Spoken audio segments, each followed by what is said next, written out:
Hi, it's Natalie here, and today I want to talk about how to be successful long-term in business. Because here's the thing, is you have to have a particular type of mindset to really be able to sustain and go long-term with your business. If you've been trying to build your business, or maybe you just got started, you can probably already tell that you go through a lot of highs and lows. Right? Sometimes you feel like you can definitely do this thing. And then other times you're like, why am I even trying to do this?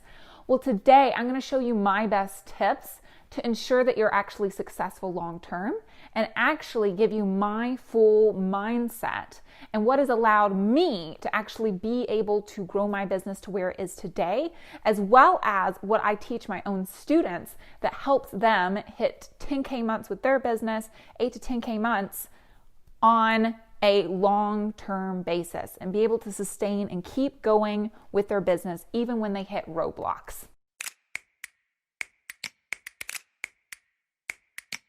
Before we get into this video today, I did want to let you know that if you are in the process of starting your nutrition business, or maybe you're looking to grow your nutrition business, I actually have a free Facebook group where you can actually interact with me, get regular content about how to build up and grow your business, as well as interact with other nutrition professionals that are trying to do the same. It's a great community to actually learn from people and collaborate with others and interact directly with me. Now let's get into this video today. So, funny. I'm actually going to start by talking about dance, believe it or not, to actually help you understand the mindset behind business. So prior to actually running my own business and prior to my corporate marketing job that I had, I actually was in pre-professional and then professional dance for the majority of my life. I spent all of my days basically dancing and training and working on becoming a professional dancer. And it took a whole lot of discipline.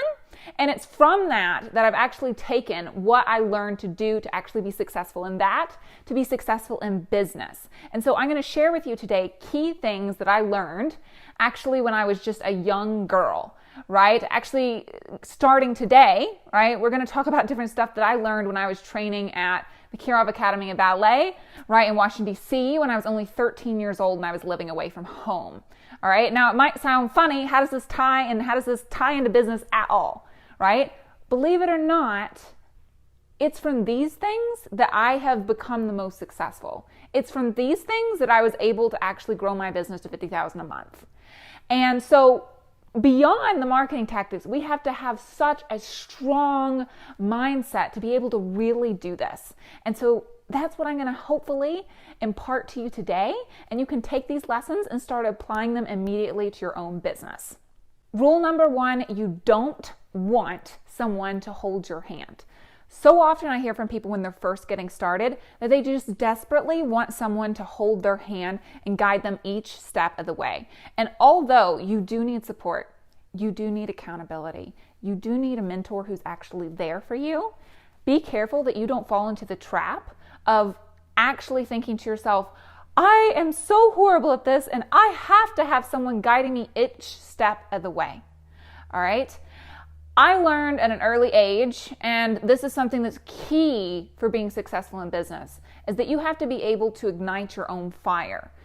Don't fall into the trap of relying upon other people to ensure that you're successful in your own business, okay? So let's talk about this a little bit. So back when I was just 13 years old, right?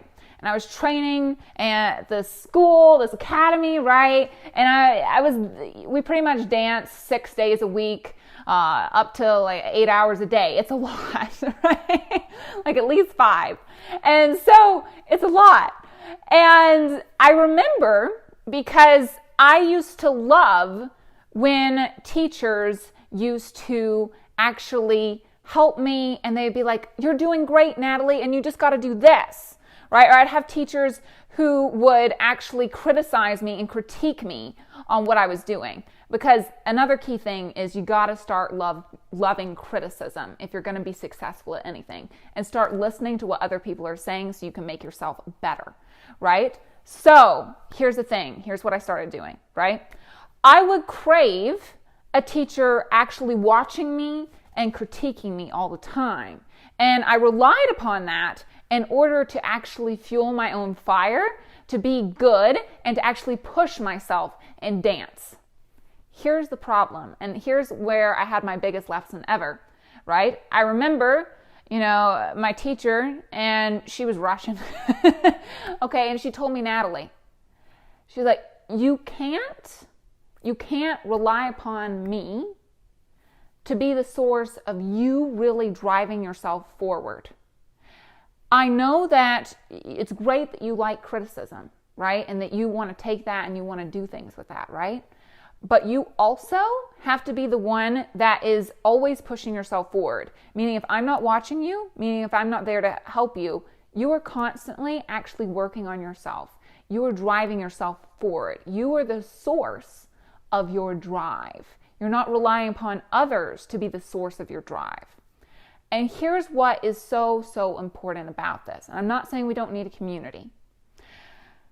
This is a key turning point for you in your business. When you make the shift from relying upon someone else to relying entirely upon yourself, that is when you will actually be able to sustain momentum. That is when you will actually find that you're becoming a lot more successful. That is when you'll actually start enjoying what you do, right? So how do we do this? It's important that you create a whole identity around who you are and how you show up every day, okay? I'm going to give you an example of how I did this in dance and then how I transitioned this to my business, and so that you can be able to do this for yourself. So what I did essentially when I was a dancer is I realized that I had to create this identity of me as the dancer.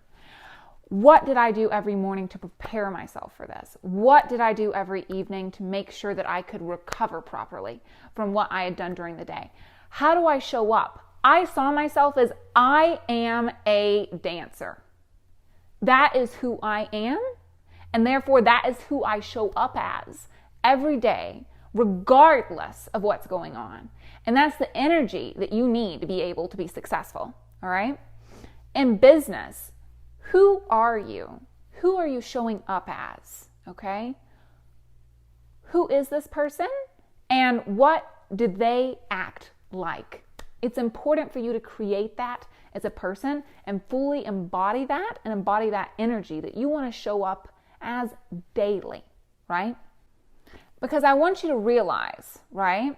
You want to start this because we want to get to this end goal, right? We have this vision and we have this dream, right? But does that mean that every single day you're going to love what you're doing? No.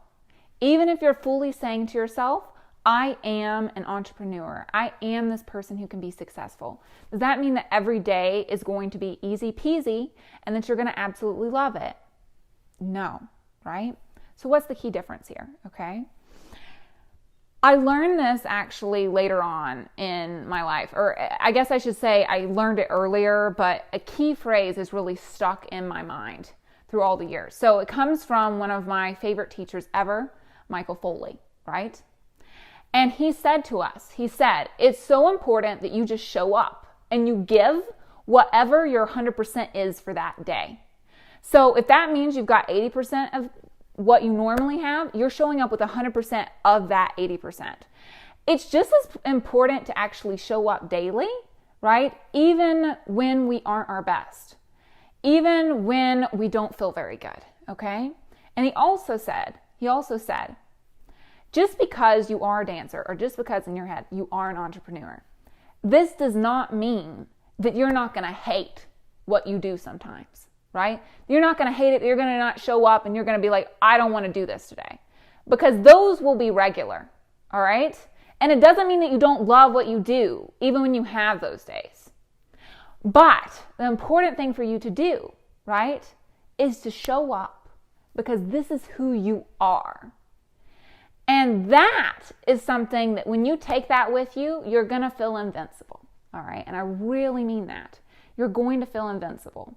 Because when you create an identity around who you want to be in business and who you want to show up as, right, and who you want to serve and what you want to do, sometimes there's going to be days that are kind of crappy, but you're going to keep going because this is who you are, all right?